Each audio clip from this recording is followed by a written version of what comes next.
ఏంటిది? నాకెందుకు చెప్పలేదు బా? ఇప్పుడు వీడికి విషయం తెలిసిపోయిందా? అంటే బావా అది నీకింత ఆకలిగా ఉందని చెప్తే నా బాక్స్ కూడా ఇచ్చేవానుగా బా.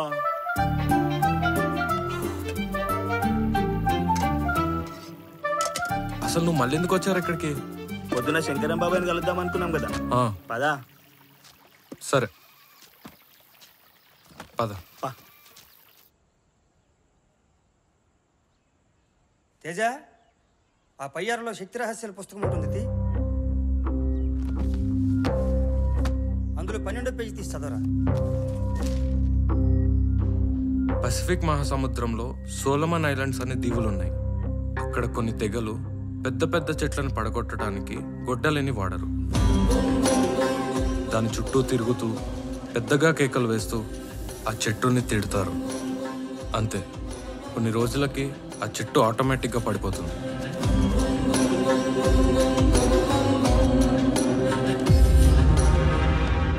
ఇక్కడ చెట్టుని ఏది పడగొట్టింది? Native energy. ఆ పేజీలోనే కింద పేర చదువు. క్యాన్సర్ ట్రీట్మెంట్లో గైడెడ్ ఇమేజరీ అనే టెక్నిక్ ఉంది. శరీరంలోని ట్యూమర్ ముద్దని పిరానా చేపలు వచ్చి తినేసేటట్టు ఊహించుకోమని పేషెంట్లకి చెప్తారు. ఇక్కడేది పనిచేసింది? Positive energy.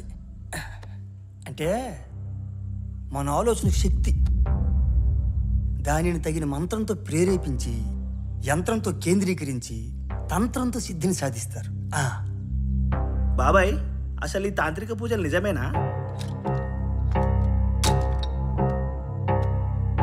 రామాయణ యుద్ధంలో రావణుడి కొడుకు ఇంద్రజిత్తు నికుంభళాదేవికి పూజ చేస్తున్నప్పుడు లక్ష్మణుడు ఆ పూజని పూర్తి చేయనివ్వకుండా వానర సైన్యంతో దాడి చేస్తాడు.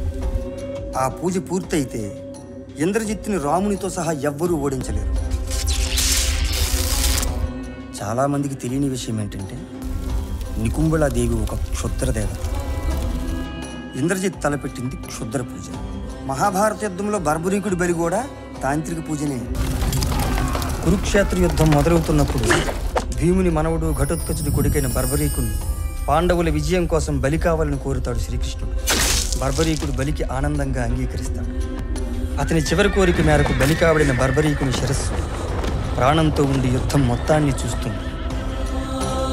అంతెందుకు, మనం చిన్నపిల్లలకు తీసే దిష్టి, వాహనాలకు కట్టి నిమ్మకాయలు, వీధులేసి ముగ్గు, ఇవన్నీ కూడా తాంత్రికాచారాలే. బాబాయ్, కొంపదీసి మీరు క్షుద్ర పూజలు చేయట్లేదు కదా? అదేం లేదురా.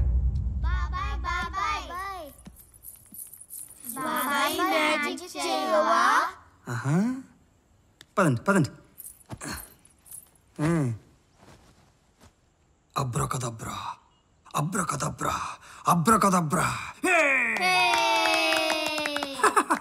చూసావా?